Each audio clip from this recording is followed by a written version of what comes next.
Cierra los ojos e imagina una fusión entre la parte deportiva, comportamiento y actitudes de una S1000 RR y la comodidad, capacidad de carga y opciones de una GS. Mejor aún, no lo imagines, abre los ojos y echa un vistazo a esto, porque BMW lo ha hecho posible. Ya la tenemos aquí, lista para ponerla contra las cuerdas. Bienvenidos a todos a la prueba de la BMW S1000 XR.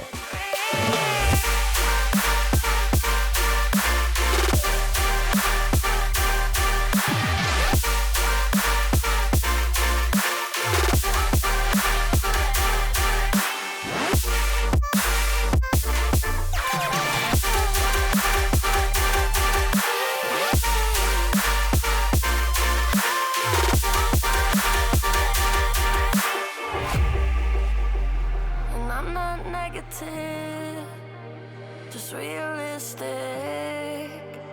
I'm not a pessimist. I'm indifferent.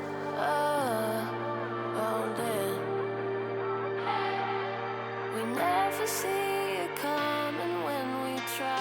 Love is blind.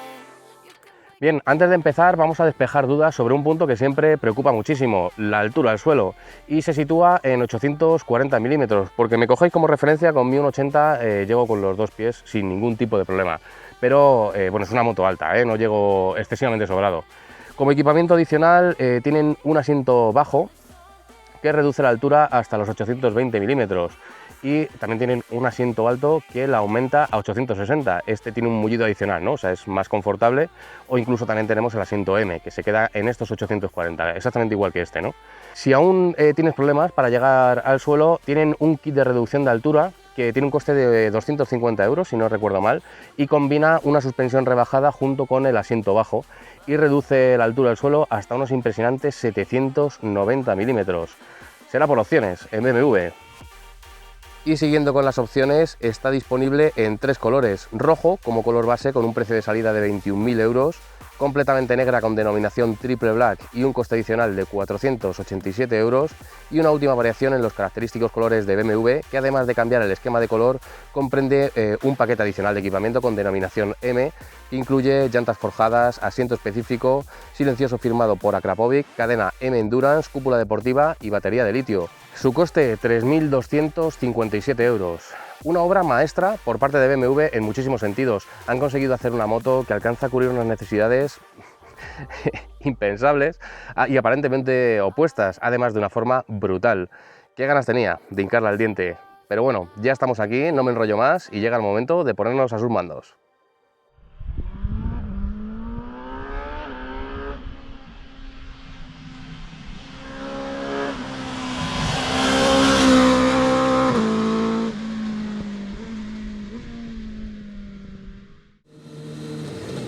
Antes de empezar, debo deciros que aunque lo intentaré, en esta prueba me va a costar mucho ser objetivo, porque es una moto que me llama mucho la atención, es una de las posibles que tengo apuntadas en la lista, y no solo estoy probándola para contaros cómo va, qué tiene y qué no tiene, es una prueba que va más allá, ¿no?, en el aspecto personal.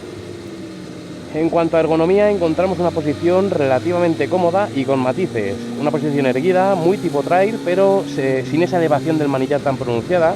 En esta moto el manillar va más bajo y sin ser tan exagerada, ¿no? Tiene palanca, pero muy bien proporcionada.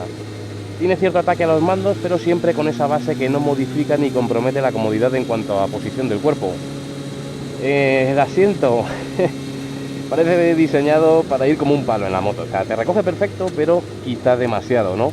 La forma que tiene hace que la posición de conducción esté muy delimitada y encajonada, y esto penaliza el entorno deportivo, especialmente si, como debes hacer, buscas moverte encima de la moto, porque, bueno, lo que buscamos es atrasar el culo, y ahí penaliza que, a mi forma de ver, el asiento es muy corto, y al no tener margen para moverte hacia atrás, al sacar el cuerpo lateralmente, estás muy pegado al depósito, ¿no? Esto sumado a que te encuentras un rebaje en la zona central, con salientes por los laterales, pero lo que es del propio asiento, tiene como forma cóncava, ¿no?, de cuchara, pues bueno, dificulta muchísimo los cambios de dirección del cuerpo y posicionarte bien hasta el punto de ni intentarlo ya, ¿no?, porque te encuentras súper incómodo y además no tienes capacidad de agarre con las piernas. El mullido no está mal, he probado asientos más duros y si estás acostumbrado a superdeportivas, pues no vas a notar mucha molestia, o sea, no es extremadamente confortable, ¿vale?, pero bueno, es durillo, pero llevable. A mí en lo personal no me parece un mullido incómodo, aunque sí me lo parece la forma del asiento. Pasando a la protección aerodinámica, tenemos una pantalla regulable en 2 posiciones de forma manual e incluso en marcha. En la posición baja te da aire, como es normal, ¿no? Pero no me parece mala. Aunque ya sabéis que no soy nada crítico con este punto, o sea, es algo que pienso que es parte de la esencia de montar en moto. En la posición alta te sigue dando aire, pero se nota que te protege muchísimo más. Como siempre, esto depende mucho de los gustos de cada uno y sobre todo de la altura del piloto. Está claro que no me protege igual a mí que mide 1,80 que a alguien que mida 1,60 o incluso a alguien que mida 2 metros, ¿no? Con mi 1,80, pues si lo subo a la posición alta, el casco me lo mantiene completamente estable, o sea, no me da prácticamente nada de aire en el casco, me da en los hombros. Aún así, tienen en catálogo una cúpula alta y otra más baja, así que bueno, como siempre hay solución, ¿no? Está ensamblada sobre un chasis con denominación Flex Frame de aluminio, completamente renovado, en el que BMW ha trabajado para ofrecer un equilibrio perfecto, ¿no?, entre flexión y rigidez, donde además el motor actúa como elemento portante, ¿no?, y ha jugado un papel decisivo para reducir el peso global del conjunto en 10 kilos. El peso total eran 223 kilos en orden de marcha. Todo ello soportado por una horquilla invertida en su parte frontal con ajuste en compresión y extensión y monoamortiguador en la parte posterior con ajuste completo, ¿no?, de compresión, extensión, precarga. Ajuste que por otro lado es electrónico, o sea, es decir, esta XR monta suspensiones Dynamic ESA y son capaces no solo de ajustar los parámetros que nosotros queramos en cuanto a comportamiento general o con los modos preconfigurados, también se adaptan de forma automática a las necesidades instantáneas que tengamos y necesitamos en ese momento. Y ya, bueno, se nutre de los datos, ¿no?, de la IMU y de la centralita, y en consecuencia la moto sabe y adapta todo al milímetro y en milisegundos. Traducción: la moto va por raíles. La información que te sube de lo que está sucediendo tanto en el tren delantero como en el trasero es sencillamente perfecta, y las suspensiones absorben cualquier bache, ¿no?, de una forma impecable, sin comprometer para nada la estabilidad de la moto. O sea, los baches desaparecen sin moverte un ápice de tu trazada, y además una sensación de seguridad fuera de lo común. Esta XR es una de esas motos en las que la conexión hombre-máquina fluye al instante que te subes a ella, ¿no? Y la sensación de seguridad llega a tal punto que parece que lleves años conduciéndola. Desde el minuto 1 da la sensación de que se conocen las curvas y entra en ellas sin pelea de ningún tipo, estable, precisa y exactamente como quieres. O sea, tiene un manejar de ciclo brutal. En el apartado de los frenos tenemos en su parte frontal pinzas Brembo de 4 pistones y anclaje radial que muerden 2 discos de 320 y una pinza monopistón con disco de 220 para la parte posterior, ambos, es habitual como con ABS, ¿no? En la gestión electrónica del ABS, bueno, es ABS Pro, ¿no?, con los diferentes modos de conducción, la moto adapta la intrusividad del sistema, pero además en los modos Dynamic Pro podemos configurarlo a nuestro gusto en 5 niveles diferentes. A esto hay que sumarle el DBC, el Dynamic Brake Control. ¿Qué hace este sistema? Pues controla la apertura de las mariposas en caso de frenada, ¿no?, evitando que la moto acelere cuando lo que queremos es frenar. Es decir, imagina que vas dando gas y se te cruza algo, accionas rápido los frenos, ¿no?, pero los has cogido tan rápido que sigues con carga en el gas. El DBC cierra las mariposas y la moto no acelera, aunque hay un porcentaje de gas incluso en el puño, ¿eh? Como imaginaréis, llega el momento de irnos a la pista de pruebas y ver si esta XR es tan buena como parece. Os dejo la introducción a la prueba.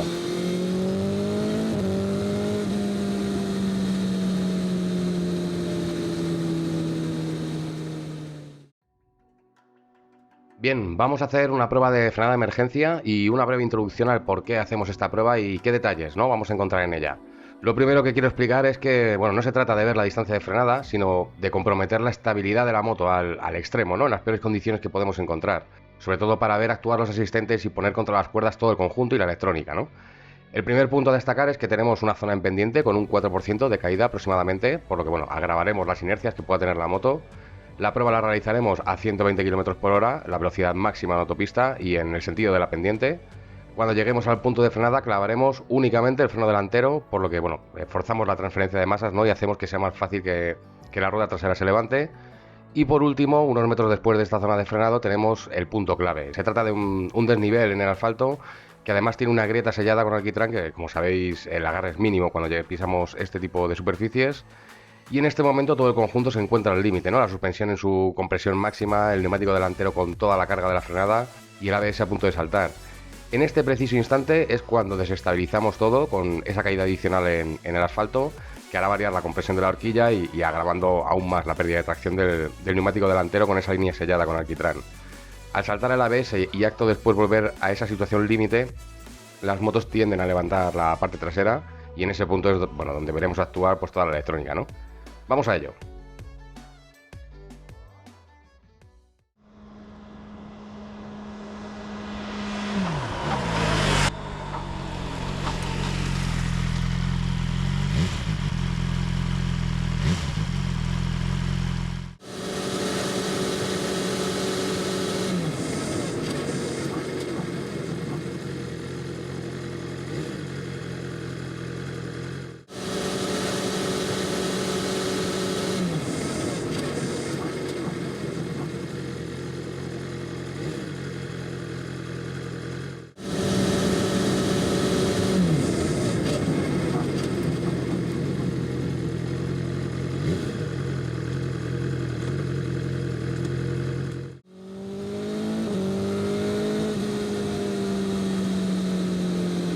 En cuanto a sensaciones con los frenos, pues canela fina, directamente, ¿no? Directos, bueno, como en una R, o sea, dosificables, potentes, no desfallecen, gestión electrónica, bueno, es que no es que sea buena, es que es sublime, un 10, un rotundo 10.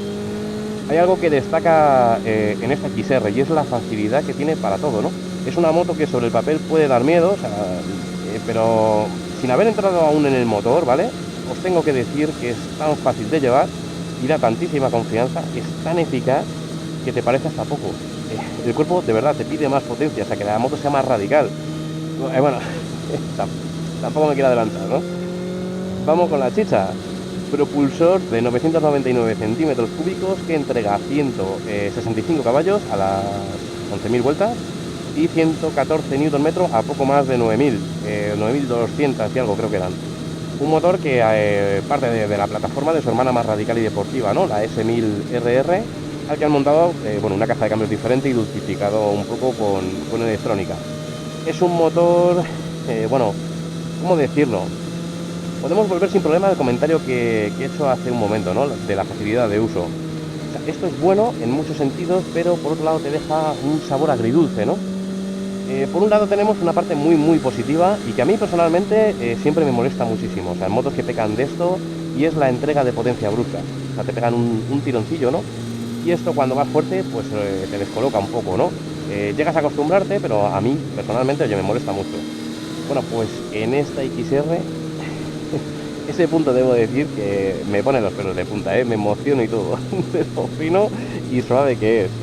Bueno, en una palabra es mantequilla. No se nota nada, no se nota nada. Das gas y es dulce, no, lo de después, brutal. Otro día. Le daría un abrazo, en serio, le daría un abrazo al ingeniero que hizo esta parte de la electrónica. En contrapartida, debo decir que me esperaba más en bajos y medios, ¿no? No es que la moto no tire y no ande bien, pero llevamos un motor de 1000 centímetros cúbicos y está tan dulcificado que te deja un poco de... O sea, no sé si me explico bien. Al final los que vamos a por este tipo de motos, bueno, y fijaros en lo que acabo de decir, me incluyo en el saco, buscamos una R cómoda, sin más, ¿no?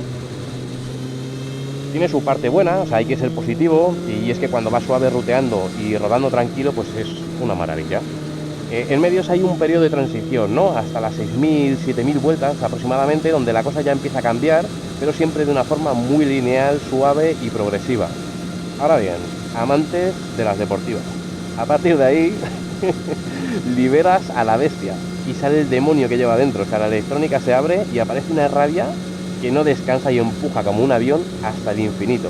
Podríamos decir que tenemos dos motos en una, ¿no? Hasta la mitad del tacómetro es una moto suave, dulce, sencilla, ¿no? Y a partir de ahí, los que buscamos una R cómoda, R en mayúscula, ahí la tenemos. Creo que es el momento perfecto para irnos al banco de potencia y, bueno, ponernos a hacer el hámster, a ver qué es capaz de hacer y sobre todo ver si sobre el papel se ven estas sensaciones, ¿no? De las que estamos hablando.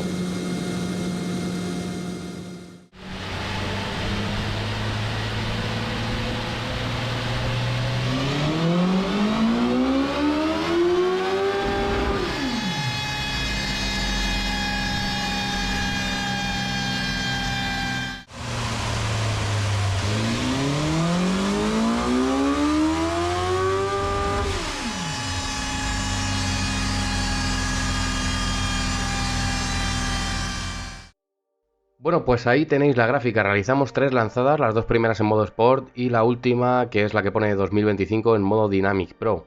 Como veis, en cuanto a cifras no hay diferencia, 161 caballos al embrague y 153 a la rueda. Brutal, ¿eh? BMW siempre hila muy fino, ¿no? Con las potencias declaradas. Hay otras motos que igual te dicen que tienen 180, pero las metes en banco y dan lo que está. O sea, eso es así, pasa muchas veces. Otro punto en el que nos tenemos que fijar es que no hay diferencia en los mapas, porque en gas a fondo no hay diferencia, ¿no? La diferencia radica en la gestión electrónica de gas y niveles de intrusión de la electrónica, no en el mapa en sí. Por eso encima de la moto tenemos esas sensaciones completamente opuestas a la realidad cuando metemos la moto en un banco de potencia. En cuanto a gráfica, como veis, en ese rango entre las 6.000 y 7.000 vueltas hay una evolución más significativa en prestaciones, ¿no? Tanto de par como de potencia. Y es a partir de las 9.000 aproximadamente cuando entramos en el modo de mayor esplendor, ¿no? De rendimiento.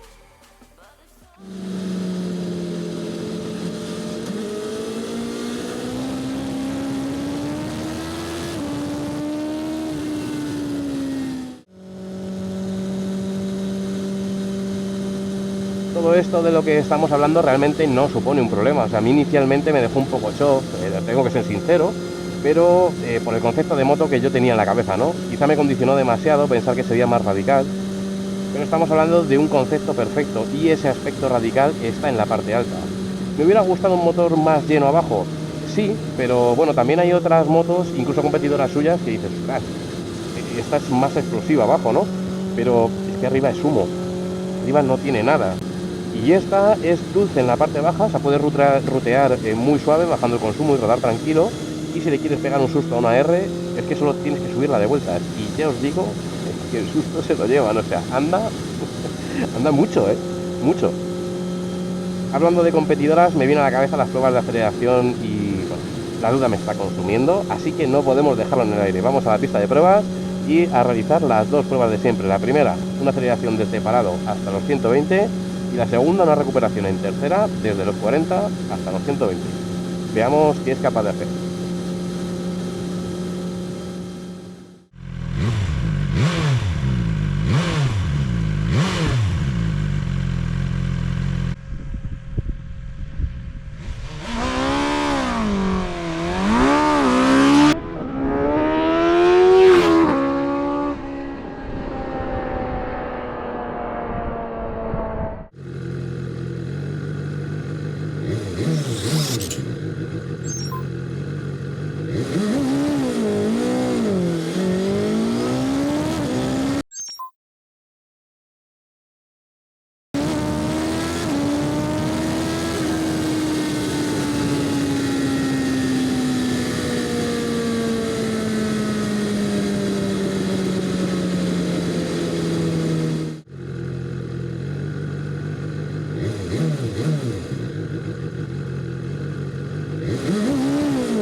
Hacéis bien en rascaros los ojos, se hace con un impresionante quinto puesto en aceleraciones y la quita el puesto a la S1000 RR. Debo decir que esta zona donde realizo las pruebas de aceleración penaliza mucho, ¿no? A las motos muy potentes y con poco peso, porque es en subida y justo cuando estás estirando la primera y la moto está al límite, ¿no? Con la rueda delantera en el aire y toda la potencia desbocada, llega ese resalte que os he comentado antes en la prueba de frenada.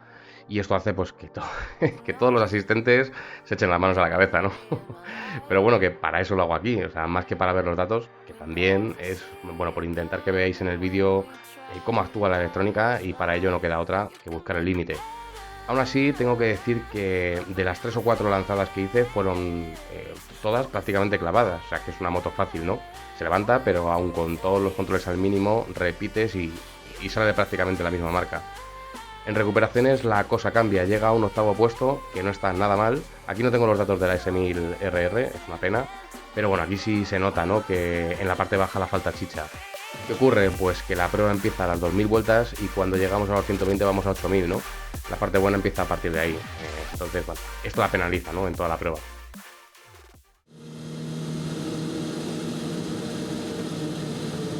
Aún no hemos hablado de la electrónica y bueno, este es uno de los puntos fuertes de esta XR porque lleva una electrónica de primer nivel gestionada por una IMU de 6 ejes.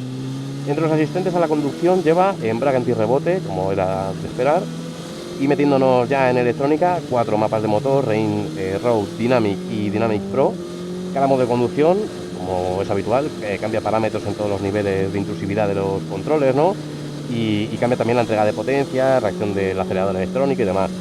En el Dynamic Pro podemos cambiar todos los parámetros al dedillo, retención del motor, entrega de potencia, ABS, control de tracción, anti-whirl, todo, ¿no? Exactamente como queremos. MSR, que es el control dinámico de freno motor y bueno, reduce la posibilidad de que tengamos un low side, ¿no? Es decir, perder la rueda trasera cuando por ejemplo estamos tumbando por exceso de retención, ¿no? Por ejemplo, llegamos a una curva y reducimos y perdemos adherencia cuando bajamos la marcha, ¿no? De una forma brusca. Luego también tiene DTC, que es el control de tracción con anti-whirl integrado, el HSC, que controla el arranque en pendiente, y podemos configurarlo como automático o manual, ya que lleva el HSC Pro. Si lo ponemos en automático y paramos, por ejemplo, en una pendiente de más de 5 grados de inclinación, la moto se frena sola, ¿no? Hasta que soltemos el embrague para salir. Y si lo ponemos en manual, cuando paramos, si apretamos un poco la maneta del freno, la moto se queda frenada y el sistema se desconecta, al igual que cuando está en automático, cuando soltemos el embrague para iniciar la marcha, ¿no? Puede parecer una tontería, pero es súper útil y te acostumbras súper rápido a usarlo. Y bueno, creo que no se me olvida nada. ABS, el DBC, que ya hemos hablado, Dynamic ESA. Bueno, otra cosa que no he comentado y es súper importante es el cambio semi. Los que sigáis el canal me habéis escuchado ser crítico muchas veces con BMW en alguno de sus modelos por la brusquedad a bajas vueltas, o incluso porque la moto no te permite cambiar, ¿no? Si vas a un régimen muy bajo. Debo decir que esta XR lleva uno de los mejores cambios semiautomáticos que he tenido el placer de probar. Suave a cualquier régimen, o sea, las marchas entran súper suaves, directas, rápidas, sin pérdida de potencia, brutal, otro 10, sin más. Igual que el estilo de las orejas, ¿no? Cuando toca, sé admitir y aplaudo un trabajo y sincronización tan bueno. Y también tengo que decir que las BMWs, esto ya en rasgos generales y especialmente en gamas altas, tienen una de las mejores electrónica que hay, o sea, eficaz, rápida, poco perceptible, están muy bien afinadas.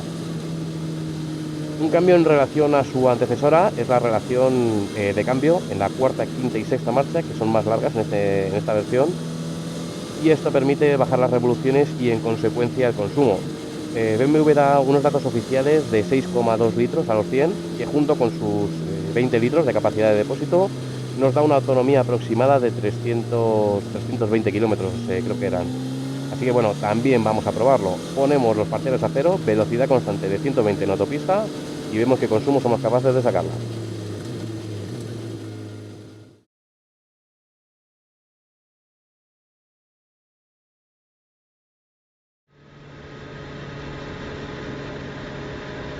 Por último, y mientras vemos cómo ilumina, voy a daros mi valoración final. Antes, que no sé si lo he comentado, decir que tiene óptica delantera con luz diurna. Bueno, la moto tiene iluminación full LED, ¿no? Y equipa iluminación en curva, así que aparte de iluminar de una forma impresionante, ¿no? Como estáis viendo, también tenéis que fijaros cuando demos una curva cómo se ilumina esa zona, ¿no? Que normalmente estaría oscura y es justamente la curva que vamos a dar. Un problema típico de las motos que no llevan este tipo de sistemas y se agradece mucho además que las marcas hayan puesto las pilas en este sentido, de seguridad, ¿no? Bien, ¿qué me ha parecido esta XR? Pues en rasgos generales una pasada. Es una fusión perfecta entre una moto deportiva y esa polivalencia y comodidad que nos ofrecen, por ejemplo, las trail, ¿no? de hoy en día, que tienen tantísimos seguidores. Por un lado tienes una moto que te ofrece capacidad de carga, comodidad para afrontar rutas largas y capacidades de uso perfectas para el día a día. Y por otro lado tienes una bestia armada hasta los dientes y con las garras bien afiladas, que le puedes sacar los colores a una R en un puerto de montaña sin demasiada complicación. Es una moto muy eficaz, a sus lomos todo fluye y en cualquier condición. Llegar a este punto de perfección, hablando de aspectos tan opuestos, ¿no? Como puede ser una moto para viajar y una moto capaz de ir como una deportiva, Realmente es muy complicado y BMW lo ha conseguido, ¿eh? Una moto rápida, pero rápida, rápida, ¿eh? En la parte alta y bueno, con una parte de ciclo electrónica y tecnología de última generación. Como puntos a mejorar y que no me han gustado tanto, me voy directo al diseño del asiento, ¿no? Ya lo hemos hablado. Es cierto que si te mantienes inmóvil es cómodo, te atrapa bien, pero bueno, esas virtudes se convierten en los principales problemas cuando quieres moverte, ¿no? Estás demasiado encajonado o al menos así me he sentido yo. Y esto para mí supone un problema, ¿no? Por ponerme quisquilloso y sacar un punto que yo mejoraría, deberían empezar a estudiar la posibilidad de meter a los modelos piñas retroiluminadas, ¿no? Además de dar un aspecto de calidad, son tremendamente útiles por la noche. Pero bueno, al final esto es por sacar algo más, ¿no? Porque la moto la verdad que es una brutalidad. Rivales, llegamos a lo que para mí es lo más complicado de explicar en esta moto y es su posición en el mercado y sobre todo qué rivales tiene, ¿no? Es una moto que fusiona unos conceptos de una forma estupenda, capaz de cubrir muchos frentes y de una forma excepcional en cada uno de ellos, incluso superar a motos que se enfocan en un área concreta y con capacidades mayores, ¿no? que esas motos. He hecho una lista que me he vuelto loco, buscando datos, comparando modelos y demás, y he acabado con una lista interminable sin sentido alguno, en la que tengo motos tan dispares como una Tracer 9, que empieza desde 12.249 euros, y una Ducati Multistrada V4 Peak Speed de 34.090, ¿no? Para que os hagáis la idea. Al final, después de darle muchas vueltas, he llegado a una conclusión muy concreta, pero no quiero irme directo a ella. Quiero que andemos el camino para que os deis cuenta, como he hecho yo, del concepto de la moto y dónde llega, ¿no? Si la comparamos, por ejemplo, con esa Tracer 9, ¿no? En cuanto a prestaciones, está claro que no llega a esto, ¿no? Estamos hablando de un tricilíndrico de 119 caballos y 93 Nm, pero sí podríamos decir que compite en el sentido de esa estética trail con llantas 17 pulgadas, o sea, puramente asfáltica, ¿no? Y sensaciones de moto deportiva, ¿no? Con ese motor que tiene la Tracer y demás, pero bueno, dentro de sus capacidades, ¿no? Si la comparamos, por ejemplo, con una Versys 1000, en cuanto a datos, motor tetracilíndrico de 1043 centímetros cúbicos, 120 caballos, 102 Nm, esa misma estética, ¿no? Esas mismas llantas de 17 pulgadas, ahí parecería, ¿no? Bueno, pues yo he cogido la Versys y es un concepto completamente diferente. Está mucho más llena en bajos que esta, pero es una moto que no merece la pena subirla de vueltas porque no merece la pena, ¿no? No tiene nada... tira abajo, ¿no? En cuanto a capacidad de carga, podríamos estar hablando de similares características. Precio, está claro que la base es bastante más económica, pero claro, para estas capacidades, suspensiones electrónicas y tal, nos tenemos que ir a la SE. Estaríamos hablando ya de 18.700 euros más, ponte a meterle alguna cosa, ¿no? Si la comparamos con la Tiger 1200 GT, la Triumph Tiger 1200 GT, motor tricilíndrico, 1160 centímetros cúbicos, 150 caballos, 130 Nm, vale, pero esa moto tiene llantas de 19 pulgadas delante y 18 detrás. Se enfoca más, ¿no? a ese terreno trail, aunque sea 100% asfáltica, ¿no? Pero sí tiene más ese concepto, ¿no? Inclina más. La única que puede ser muy similar, una rival directa tanto en estética como concepto, como sensaciones, concepto general, ¿no? Es la KTM 1290 Super Duke GT, 21.799 euros. Y bueno, las dos, si te pones a meter las extras, alcanzan niveles astronómicos, ¿no? Pero es la que más similar es, ¿no? Si la comparamos, por ejemplo, con la Ducati Multistrada V4, encontramos esas 19 pulgadas delante y 17 detrás. Bueno, venga, podría entrar, ¿no? También, ¿entendéis, no? Todo el tema del abanico y, y depende de con qué la compares, entran o no entran, ¿no? Entonces es un tema complicado. Precios, bueno, pues lo que hemos estado hablando, ¿no? Al final depende de qué modelo, tiene versiones, tiene extras y habría que ver sobre el papel con un modelo determinado si las necesidades que cubre, que está dispuesta a ganar, que está dispuesta a perder y demás, ¿no? Ahora bien, vamos a ese concepto final al que he llegado, ¿no? A esa decisión, y es más que compararla directamente con algún modelo, es decir, ¿en qué destaca este modelo en relación a su competencia? Pues destaca en ya no es que destaque, es que es capaz de cubrir todas esas necesidades en las que cada modelo se inclina hacia un lado o se inclina hacia otro, ¿no? Por ejemplo, en el apartado de... ¿Quieres una moto para viajar, no? capacidad de carga, tenemos maletas laterales, tenemos top case, tenemos comodidad, tenemos posición de conducción agradable, con cierto ataque, pero sin comprometer para nada la comodidad. Tenemos extras suficientes como para afrontar un viaje largo. Tenemos puños calefactables, tenemos cúpula regulable en 2 alturas, en marcha, un cuadro impresionante con navegador integrado, arranque sin llave, tenemos control de crucero, suspensiones electrónicas, podemos hacerla más blandita para ir más cómodos en autopista o viajes largos. Luego, si nos centramos en el apartado deportivo, esta moto tiene unas capacidades deportivas altísimas, altísimas. En el modo Dynamic Pro podemos configurar la moto al dedillo, entrega de potencia, retención del motor, cómo queremos que se comporte la moto, podemos modificar las suspensiones en el modo Dynamic para que sean más deportivas, ¿no? Y aparte luego se van adaptando ellas a lo que necesitemos. Es impresionante, las capacidades deportivas que tiene esta moto son impresionantes. Así que mi valoración no puede ser otra que enfocar el tema de las rivales hacia una moto que es capaz de cubrir cualquier necesidad que puedas tener, básicamente en cosas tan opuestas como una moto con unas capacidades deportivas brutales y una moto con la que puedes afrontar un viaje de muchísimos, muchísimos kilómetros de una forma muy agradable, ¿no? Pues esta moto aúna esos dos conceptos con todo lo que entre medias hay y supone, ¿no? Y llegamos a las revisiones. Como siempre, la primera revisión se pasa muy temprana, entre los 500 y los 1200 kilómetros, donde se realiza un mantenimiento concreto de finalización de rodaje, ¿no? Se deslimitan las revoluciones, cuando están en rodaje no pasan de 8000, si no recuerdo mal.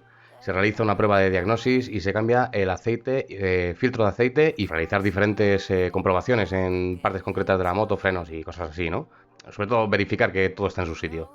Pasamos a las revisiones periódicas que suceden cada 10.000 kilómetros y en este caso la revisión de los 10 y los 20 es idéntica, ¿no?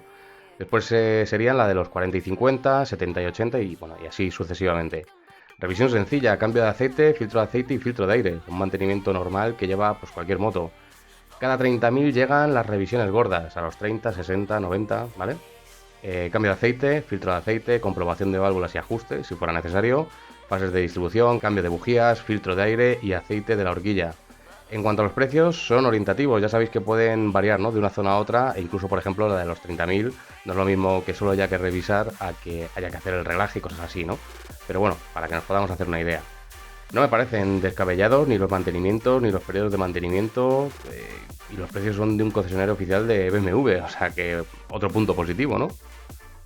Y hasta aquí la prueba de la BMW S1000 XR. Ya sabéis, si os ha gustado, darle like, suscribiros al canal si aún no lo habéis hecho y dejarnos vuestros comentarios. Gracias por vuestro apoyo, cuidaros mucho y como siempre, nos vemos en la carretera.